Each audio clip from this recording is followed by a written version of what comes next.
नमस्कार, मी राहुल कुलकर्णी.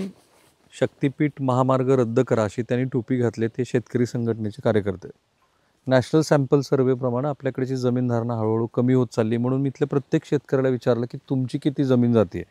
ह्यांची 9 एकर जाते, त्यांना 70 एकर जमीन आहे, त्यांची 10 एकर जाते. हे शेतकरी ह्यांची 5 एकर जमीन आहे. यांनी 20-25 लाख रुपये खर्च करून आत्ताच ती बागायती केली आणि त्यातली 3.5 एकर जाती आहे.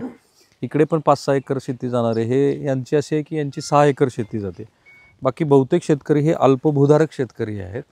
आणि अल्पभूधारक कायदा असं सांगतो की जे अल्पभूधारक आहेत त्यांची आहे ती जमीन तुम्हाला काढून घेता येत नाही. परंतु पुन्हा तेच आहे की राष्ट्रीय कार्य म्हणून त्या राष्ट्रीय कार्यामध्ये अशा भूसंपादनाच्या प्रक्रिया अलीकडच्या काळामध्ये मोठ्या प्रमाणामध्ये सुरू आहेत. मी आता पूर्ण नागपूरपासून ते खाली कोकणापर्यंतच आपण प्रवास करतो आहोत. अनेक जिल्ह्यात आपण जातो आहे. तर मला मुख्यत्वे असं जाणवतं की विश्वासार्हता सरकारबद्दलची फार कमी आहे. सरकार नेमकं काय करतं कोणालाच माहिती नाही. 358 फुटाचा रस्ता आहे, 28 फुटाचा 328 फुटाचा रस्ता आहे.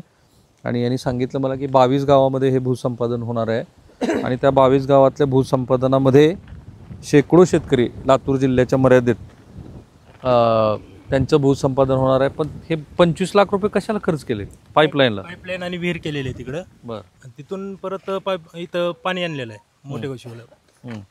त्याच्यासाठी आपण जिल्हा मध्यवर्तीचं कर्ज काढून पाईपलाईन केली. किती कर्ज काढलं?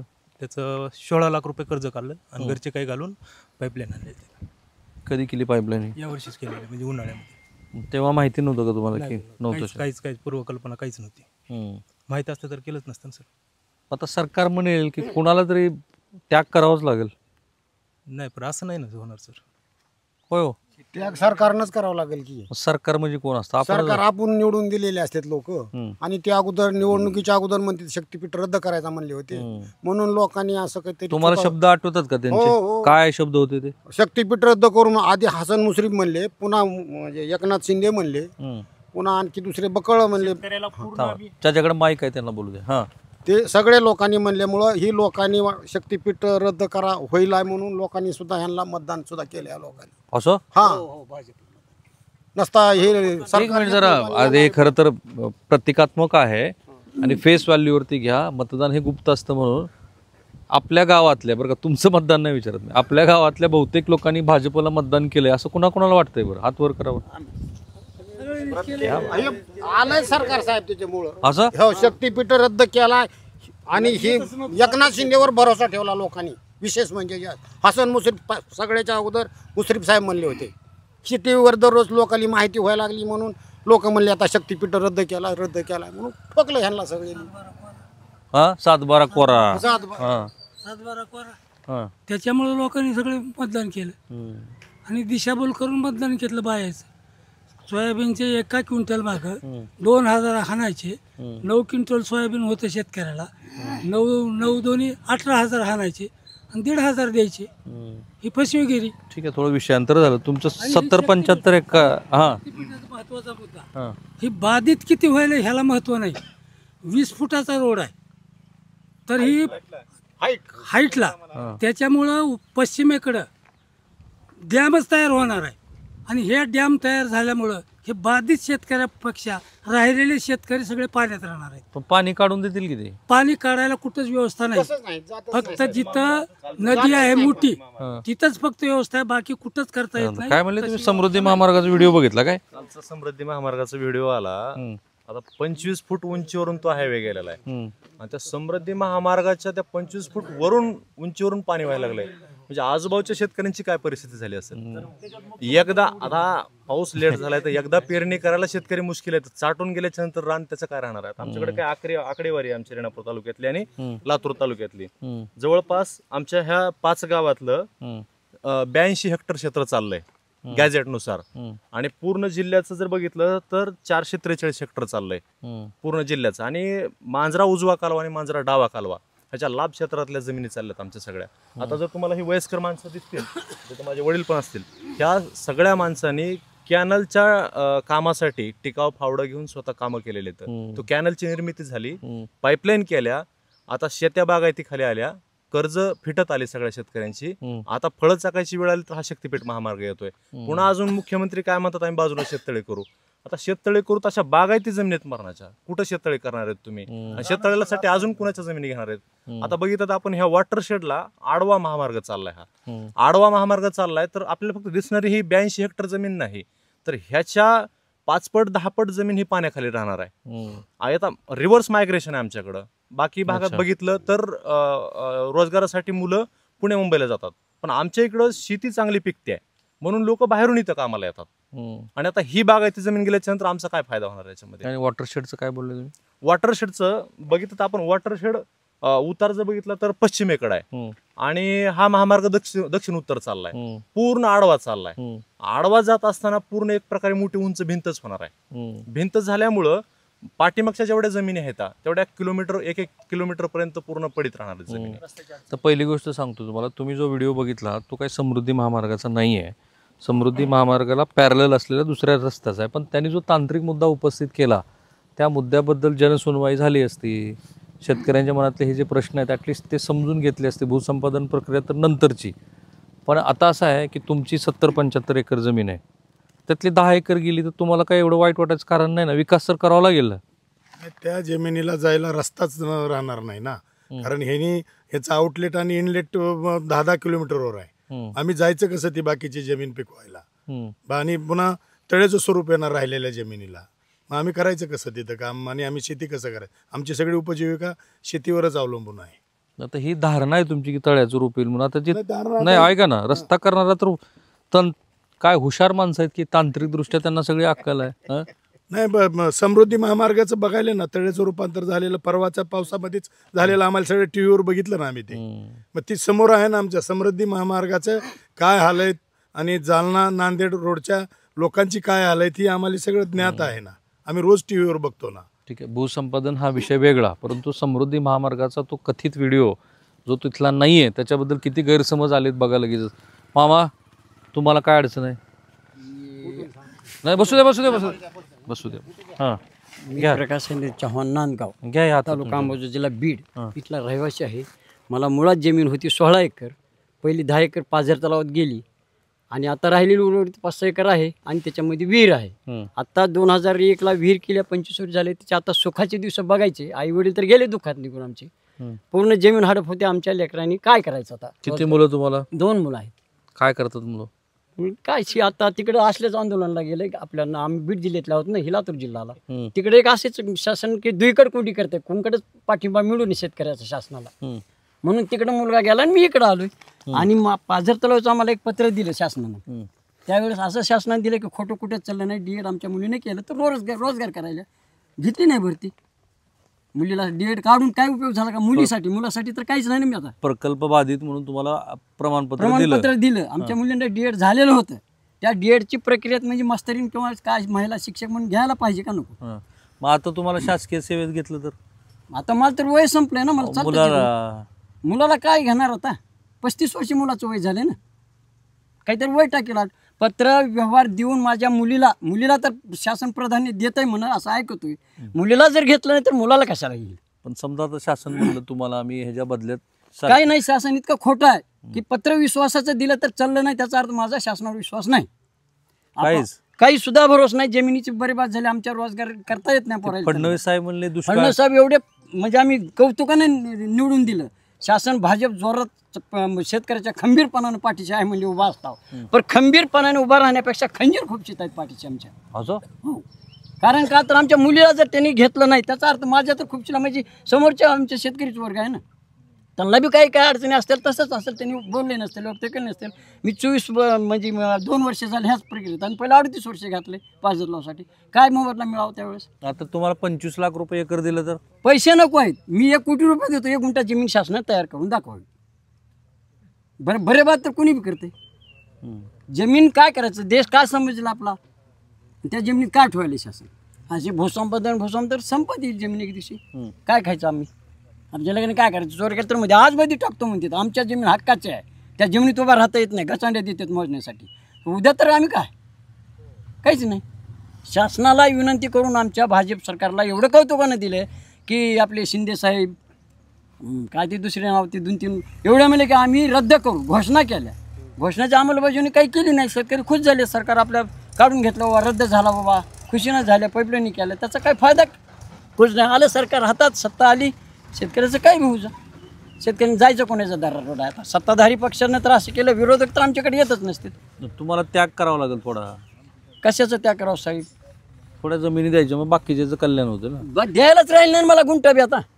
कशामुळे द्यायची? दिली ना पहिली 10 एकर आमच्या गावात पाजत लावून. नाही बाबा एक बी स्वतःहून आणून दिलं. अशोकराव पाटला आली मी स्वतः गावात कोण दिनं तर एवढा विश्वास 10 एकरचा धावला. आता 6 एकर तर लुटूनच नेले शासन. काय करायचं काय सांगा ना तुम्हाला. आता मला वय होतं का बघा. काय झालं पाहायला तुमच्या? आता पट्टा आणला नाही. ह्याच कोल्हापूरला 2 ह्याला गेलतो आंदोलनला, तर ॲक्सिडेंट झाला तुमच्या शिवाजी चौकात. असं त्या रिक्षात हो आंदोलनाला गेल्यावर? हां, परत महागारी येताना नंबर 2ला बस स्टँडला यावं लागतं ना आम्हाला इकडल्या. मग पायी तर चालू शकत नाही. तर ते आता निघालाय ऑक्टोबरच्या 28. काय झालं पाहायला? आता चालताना पाय मोडला असंच घाईनं चालायला. कुठेतरी आंदोलन, चला बाबा आपलं जावंच लागते, हजेरी द्यावीच लागते. किती आंदोलन आहे तुमचं हे? एकही सोडलं नाही तुम्हाला सांगतो. कोल्हापूरला 2-3 वेळेस गेलो, नांदेडला गेलो, परभणी, 12 जिल्ह्यात पूर्ण पाठिंबा माझा सतत आहे. घरी काम नाही काही तुम्हाला? काम कसं नाही? कोण करते? माझं बाप करतं का? मेला येऊन आई मिली 35 वर्ष झालं, वडील मरून 20 वर्ष झालं. कोण पण आता जे करायचं ठेवलं नाही शासनात, पण जाऊ द्या. काय करायचं? लोकांचे जायला येत नाही मला काम करायला. अच्छा, ते फडणवीस साहेब म्हणले तुमचा सगळा दुष्काळ दूर करायला करायचं आहे आपल्याला हे सगळं. आम्हाला दुष्काळ नाही, त्यानं डोक्यावर दिला दुष्काळ. तर पिढी ना पिढी काय करणार ते शासन? दुष्काळ म्हणजे नेमका कसा करणार आहे? कुणाची आमच्या भावाची चुलत सख्या त्यांच्यात पाण्याचा साठा करून ठेवली, प्या पाणीच, ते बी अमृताचं नाही. बघा, ही पोटतिडकीची भावना आहे आणि ह्या सगळ्यांना असं वाटतं की सगळ्याला असं वाटतं की एकनाथ शिंदेनी फसवलंय. 100% फसवलंय. ह्याच्यात मतांतर आहे ते का? काय म्हणजे एकनाथ शिंदेचं कोण चल देत नाही तर त्यांना गोड बोलून सगळं फोडाफोडी केली. एकनाथ शिंदेनी फोडला असं म्हणते की नाही, एकनाथ शिंदेला फोल्ड देवेंद्रजीनी, आणि पुन्हा एकनाथ शिंदेनीच घोषणा केली की वा आम्ही शक्तीपीठ रद्द करू. आता ही देवेंद्रची चल देत नाही त्यांचं काही. काय झालं? शिंदे साहेबाचं चल दिना गेले फडणवीस. अरे काय बात आहे, वा. आता शिंदे साहेब बघणारच आहे ते व्हिडिओ. नाही, बघू द्या ना, हरकत नाही. माझं नाव धर्माराव दगडू साहेब देशमुख. शिंदे साहेब खूप चांगले, फडणवीस चलू देत नाही त्यांचं. हे जे ज्ञान आहे, राजकीय समज, कशाचं पत्र आहे हे? पत्र मला वाचून दाखवा. तुमचं काय नाव पूर्ण? मंजूर खाजा खान पठाण. मंजूर साहेब, असं आहे की तुमची 2 ठिकाणी जमीन आहे, चालली थोडी जमीन तुमची. तुम्हाला काय वाईट वाटायचं कारण आहे? असं आहे काय म्हणजे कसं खायचं म्हणजे 15-16 गुंठे जाणार आहे. 1.25 एकर जमीन चालली माझी दोन्हीकडल्या शेतात, भोकरांब्यामध्ये आणि मोठेगावमध्ये. हा, नंतर खायचं काय? आता माझी जमीनच तिथं 4.5 एकर आहे, त्याच्यातली 1.25 एकर चालली. आणि परत रस्त्यासाठी मी एक घेतलेली आहे जमीन, ते आणि ते 29 गुंठे ती रस्त्यामध्ये समजी जमीन चालली.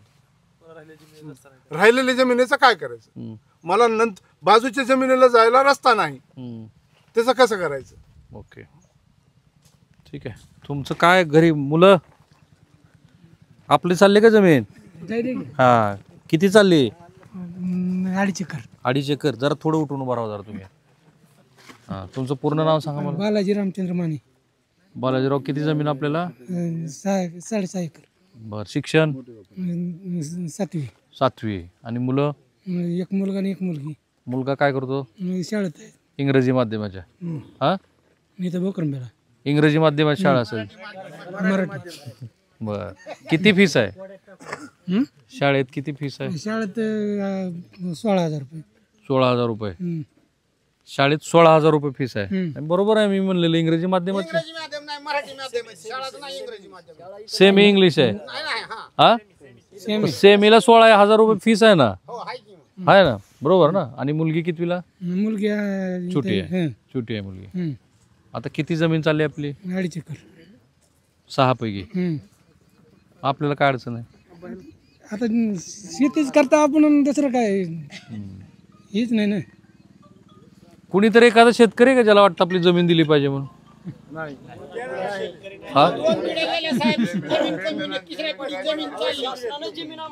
होय. असं आहे की रस्ता करायचं म्हणलं कुणाला तर जमीन द्यावी लागणारच आहे की. आपण शेतकरीचीच का? शेतकऱ्यांनी आता कुठं दुसऱ्याची आणायची? गव्हर्नमेंटचे आहेत ना, जिथून माल रान जाते तिथून. हा आहे त्याचं रोडली चांगलं करायचं. आहे तो रोड चांगला करायचा. बरं. शेतकऱ्याला होईल ना जायला त्याच्यावर. 2 गुंठे मला शासनाने जमीन दिली नाही विहीर खणण्यासाठी. बरं. आमची कशी घेता येईल शासनाला? 2 गुंठे जमीन मला दिली नाही शासनाने. तसा कायदा आहे 6 जमिनी- वर्ष. तसं कसं कायदा? शेतकऱ्याचाच घ्यायला कायदा आहे का? शेतकऱ्याला देण्यासाठी कायदा नाही का? 2 गुंठे जमीन मला शासनाने दिली नाही. 6 वर्षे भांडत होतो. होय आपा आपल्याला ते ह्याच्यामधले 6 वर्षे भांडत होतो मी. 2 गुंठे मागत होतो. विकता येत नाही म्हणजे शासनाला. मग आमचीच कशी शासनाला घेता येईल? तर द्यायची नाही आम्हाला जमीन.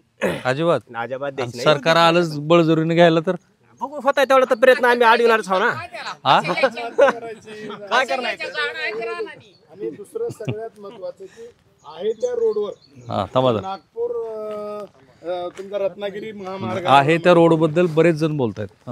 आहे तो road Nagpur Ratnagiri highway 6 line झालेला आहे. आताच 2 वर्षात झालं. त्याच्यावर ट्रॉफिक एवढी मोठी कमी आहे. तिथं टोल सुद्धा वसूल होत नाही. मोकळा रस्ता, त्याच रस्त्याला ट्रॉफिक नाही. आणि हा रस्ता करून पुन्हा रत्नागिरीहून सिंधुदुर्गला गोव्याला नेण्याचं काय शासनाचं धोरण हेच आम्हाला लक्षात ठीक आहे. मला एक 4 प्रश्न पडले, आणि- त्याची उत्तरं द्या तुम्ही. ऐका, सरकार काय म्हणतंय की हा मोठा रस्ता केला तर पर्यटन वाढेल, आर्थिक समृद्धी येईल. ती रस्ता आधी फुल भरू द्या ना, तिथं गर्दीच नाही ना. बरं. आणि हा रस्ता करण्याचा शासनाचा हेतू आमच्या बिलकुल लक्षात आलेला नाहीये. कारण जाणून बुजून शेतकऱ्यांना त्रास देण्यासाठी करायला का कसं? ते सरकारचा हा हेतू जो आहे कुणाच्या लक्षात आलाय का की हा रस्ता कशासाठी करायचा सरकारला? नाही हा याच्यामध्ये 2 गोष्टी येतात. फडणवीस साहेबांचं प्रत्येक भाषण शक्तीपीठाच्या बाबतीमध्ये आम्ही जाणीवपूर्वक बघितलेलं आहे. एकनाथ शिंदे साहेब मुख्यमंत्री होणार होते पण ते झाले नाहीत, फडणवीस साहेब झाले. त्याच दिवशी शपथविधी झाला की लगेच त्यांनी घोषणा केली शक्तीपीठ महामार्ग करणार म्हणून. मग एवढं ॲग्रेशन त्यांचं कशासाठी, एवढा उत्साह कशासाठी? एक सांगतात ते इंडस्ट्रियल कॉरिडॉर म्हणून, तर इंडस्ट्रीज नाही तिकडं, नुसता रस्ता भविष्यात होतील ना. त्याचा प्लॅन पण अगोदर सांगायला पाहिजे होता. दुसरी गोष्ट, पर्यटन म्हणतात. पर्यटनासाठी हा नागपूर रत्नागिरी महामार्ग आहे. पण शक्तीपीठ महामार्ग हा कुठल्याच देवस्थानाच्या जवळून जात नाही. 30, 35, 22, 25 किलोमीटर लांबून जातो. त्याच्याही पेक्षा जवळून हा नागपूर रत्नागिरी महामार्ग जवळ आहे. कुठं 4 किलोमीटर आहे, कुठं 2 किलोमीटर आहे, कुठं 18 किलोमीटर आहे, 22 किलोमीटर आहे. तर आमचा प्रश्न असा आहे की हा महामार्ग आणला कशासाठी? पूर्ण मराठवाड्यामध्ये बागायती पट्ट्यातून जातोय. मग आपण चांगल्या जमिनी ह्या प्रकल्पाखाली का घालाव्या? 2013चा कायदा सांगतो की बागायती जमिनी कुठल्याच प्रकल्पाला घेऊ नयेत. मग आता ही एक रेषीय मार्ग आहेत. मग ह्यांच्याकडं उपलब्धी असताना, यंत्रणा असताना बागायती पट्ट्यातूनच का, असे प्रश्न विचारले. आम्हाला प्रशासनाकडून अपेक्षित उत्तरं दिलेली नाहीत. आम्ही हरकती 7 मार्च 2024ला अधिसूचना निघाली. विदिन कालावधीमध्ये 21 दिवसाच्या आत आम्ही सगळ्या शेतकऱ्यांनी हरकती दाखल केलेल्या आहेत. आता गट संख्या जवळपास एक 500-550च्या आसपास आहे. तर त्याच्यापेक्षा जास्त लातूरमधल्या आमच्या हरकती गेलेल्या आहेत. हरकतींना उत्तर नाही. नांदेड आणि वसमतमध्ये हरकतीवरती सुनावणी झाली पण पूर्णपणे बेकायदेशीर उत्तर दिलेले आहेत. कायदेशीर एकही उत्तर दिलेलं नाही. पुनर्वसन, पुनर्स्थापना ह्या कुठल्याच गोष्टी सरकार देऊ शकत नाही. कारण तशा मला सांगा जरा, तुमचा कायद्याचा अभ्यास आहे म्हणून, समजा सरकारने काय पर्याय दिले, 100 कोटी रुपयाचा रेव्हेन्यू होतो आहे, त्यातले 95 कोटी 90 कोटी हेच या ज्यांचे बाधित आहेत त्यांना पर्यायी व्यवस्था म्हणून दिले तर काय होईल? साहेब ते देऊ शकत नाहीत. कारण काय, शेतकऱ्याला यातलं ज्ञान नसतंय. मुळामध्ये आता आपण बालाजी माझे शेजारी आहेत.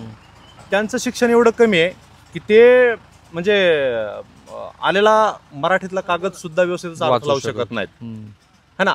आम्ही सगळे त्यांचे चुलत भाऊ सगळे मदत करतात. मग अल्पशिक्षित शेतकऱ्यांना त्या गोष्टी काय समजणार आहेत? आपण त्या कशा समजून सांगू शकणार आहेत? बरं, मुळामध्ये शेतकऱ्यांची मानसिकताच नाही जमीन द्यायची. सगळ्यांना कळलंय की नागपूर रत्नागिरी महामार्ग समांतर आहे. मग हा महामार्ग कशासाठी, हा आमचा प्रश्न आहे. मग आपण टोलच्या तोट्याची स्पर्धा करणार आहेत का? राष्ट्रीय महामार्ग अगोदरच तोट्यामध्ये, पुन्हा हा महामार्ग करून कर्जाचा बोजा टाकणार आणि तोट्याची स्पर्धा करणार. ठीक आहे. मला वाटतं की व्यापक पातळीवरती की ही जी 85,000 कोटी खर्च करायला ह्याच्यासाठी शक्तीपीठ महामार्गासाठी ड्रीम प्रोजेक्ट म्हणून त्यांनी करायचं म्हणतात. तर आमचं असं म्हणणं आहे सगळ्या शेतकऱ्यांच्या भागातल्या की तुम्ही ड्रीम करण्यापेक्षा ग्रीन प्रोजेक्ट करा आणि ही सगळा पैसा नदीजोड प्रकल्पाला वापरा आणि नदीजोड प्रकल्प करून पाणी आणून द्या आम्हाला इथं आणि बागायती जमीन करा आणि उत्पन्न वाढवा आणि मग नंतर तुम्ही पुढचा विचार करा. अगोदर ग्रीन प्रोजेक्ट करा. ठीक आहे. मी जर यांना असा प्रश्न केला असता, प्रतिप्रश्न, की जे पिकवलेलं आहे ते बाजारपेठेमध्ये घेऊन जाण्यासाठी तुम्हाला एक चांगल्या कनेक्टिव्हिटीची गरज आहे, तर हे असं म्हणाले असते की इथे मग ऑलरेडी एक रस्ता गेलेला आहे ना, बरोबर ना?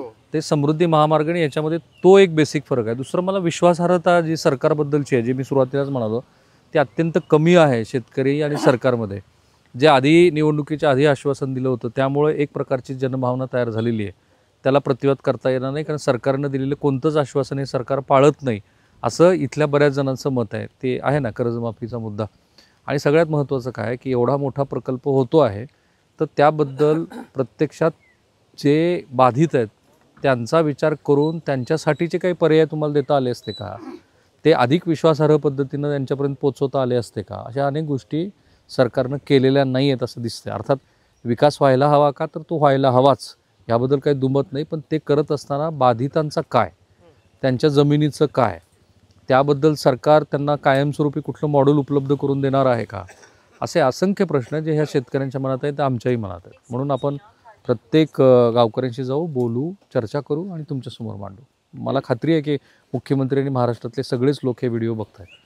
कॅमेरामन निकेतन मानेचा, मी राहुल कुलकर्णी, NDTV मराठी. गावाचं नाव आपलं मोठे गाव आहे ना, पण आता सगळे 4-5 गावातली लोक आहेत. कोणत्या कोणत्या गावातले लोक आहेत? दिघोळ, चाटगाव, कोकण, रामेश्वर, एवढ्या गावातले लोक आहेत इथे. थांबूया आपण इथे.